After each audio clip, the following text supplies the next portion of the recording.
Hello, Jamie Newman here, and I'm honored to have on the phone Mr. Nick Bullman, formerly Pro Wrestling's infamous Widowmaker, and the main character in my dad's book, Ugly as Sin. Thanks so much for agreeing to do this interview, sir. This is so cool, and it's going to score me some major extra credit points in my history class. I know you only have a few minutes, so let's just jump right into it with a series of questions, straight from my dad's readers. John Recluse asks, what you been up to since the last time we saw you? You'll have to read Newman's next one to find out. Let's just say, I thought I'd seen it all when I met Hiram Balfour and those assholes. I was wrong. There are some evil people in this world. Hard to believe we're breathing the same air as them, you know? Newman needs to get his ass in gear and finish Ugly to the bone. The guy writes like life ain't short and he's got all the time in the world. Yeah, I'll talk to him about that. Or better yet, I'll tell my mom he's been slacking. Stephen Lloyd asks, would you consider being a crime fighter?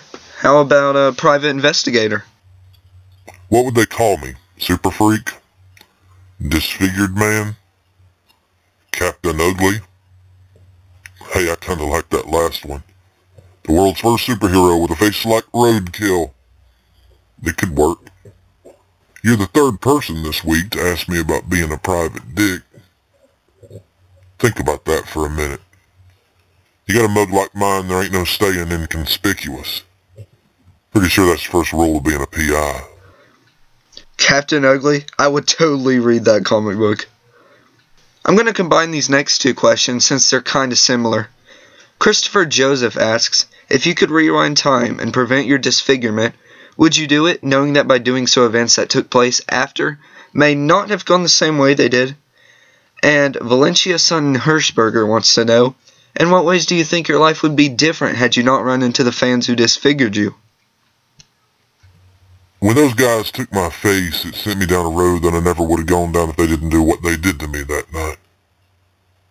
Who knows what I'd be doing now if it hadn't gone down the way it did. Maybe I'd be retired. Maybe I'd still be in the business.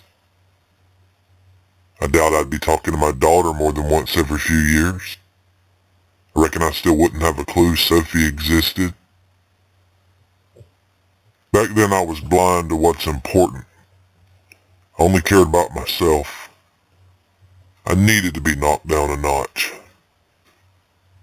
It's a shame it went the way it did, 'cause I'd be lying if I told you I don't miss my face, but where I am now and what I've been given in return makes it all worth it in the end.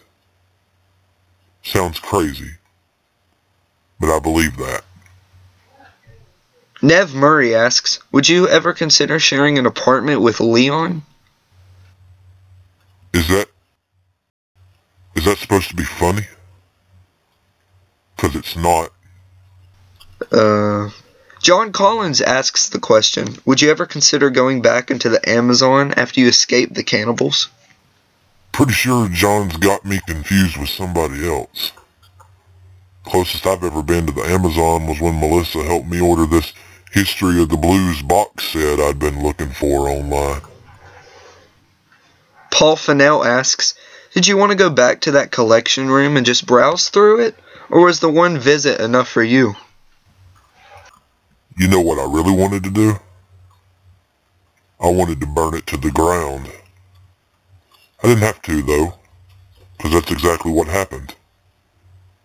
A few months after Sophie came home, the place went up like a match. Everything in it was destroyed. Sheriff Mackey and his men ruled it arson, but the case was never solved. Not yet, anyway. Ain't that a bitch? Ken Wood wonders, have you ever read the novel Night of the Berserker by James Newman? That was written by my friend Andy Holland. Good luck getting him to admit it, though, 'cause he feels the same way about the book as I feel about that piece of shit movie. Other than the Midnight Sun when I'm sitting on the throne, I've never been a big reader. Robert Counts asks, would you ever step back into the ring, take on Man Pretty one more time? Those days are behind me. It's a young man's game, and I haven't been young for a long time. I will say I do miss the roar of the crowd. That was better than any drug, even if they were usually telling me to go to hell. Funny you should mention man pretty. I was talking to an old friend just last week. Found out Marvin quit the business recently. Goes by Marcia now. Apparently my old foe owns a chain of comic book stores down in Florida and she's never been happier. Good for her. Bob Tabber wants to know, did you ever think about getting your face back and wearing it like a mask? I can't tell if Bob's trying to be some kind of comedian or if he's just an idiot. I'm gonna tell myself it's the second one and he can't help it. That way I don't get pissed off. Yeah, sorry, not sure how that one slipped through. The next question comes from Susan Birch. If you had the money, would you start up your own wrestling company and take on your old boss in the ratings every week? I can dream, right? Probably wouldn't do me any good to go into something like that though, because I wouldn't make any money at it. I'd be too concerned about treating my employees as more than just pieces of meat to be used up and thrown away. Robert Rumery asks, Sir, how do you feel about the current pro wrestling? Haven't watched a second of it since the last time the Widowmaker stepped into the ring. I hear it's not what it used to be, but I have no opinion myself. Adrian Shotbolt wants to know, if you had another shot at life, what would you do differently? This one's easy. I'd be the best father I could be. I would put my family first instead of chasing fame and fortune. It's all about the important things in life, man. I was granted a second chance to make things right after screwing it up in the first round. Not everybody gets that. John Recluse and Pete Kell both want to know, what scares you? Religious fanatics. Politicians. Religious fanatics who are also politicians. And I guess it won't surprise anyone to hear me say fans who take things too far. Pete Kell has another question for Nick Bullman. If you could change one thing in your life other than your abduction and mutilation, what would it be? Like I said, I do right by my daughter and her mom. Arlene was my first love and I fucked that up worse than anybody ever fucked up anything. I also wish I could tell my dad one last time what he meant to me. He taught me how to be a good husband, a good father. Unfortunately, I didn't listen. I went the other way. He would have been so disappointed. Pete Kell again. When is it right to break the law?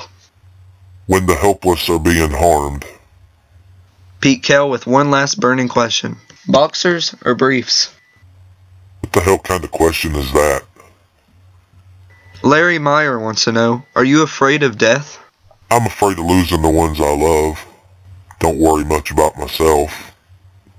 When the time comes, it comes. Brett Tucker gives you this scenario. Jack Reacher face to face with Nick Bullman. Who comes away the most battered? I have no idea who that is. Some modern day grappler or something? Doesn't matter. The answer is Nick Bullman.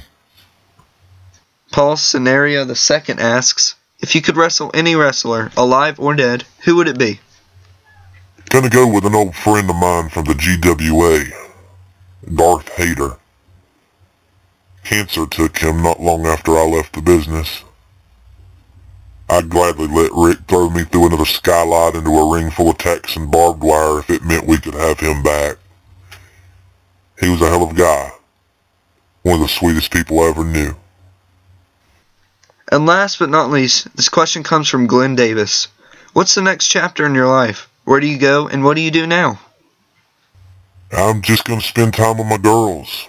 Do my best to make every second count. I got a job flipping burgers at Annie's Country Diner. It sucks. But it's an honest living. And nobody's hitting you over the head with a steel chair every time you turn around. Well, that's all I've got. Thanks to Dad's readers for the great questions, and extra special thanks to Mr. Nick Bullman. Take care of yourself, Nick. Oh, and real quick, please tell Sophie hello for me. Dad I said hi. Okay.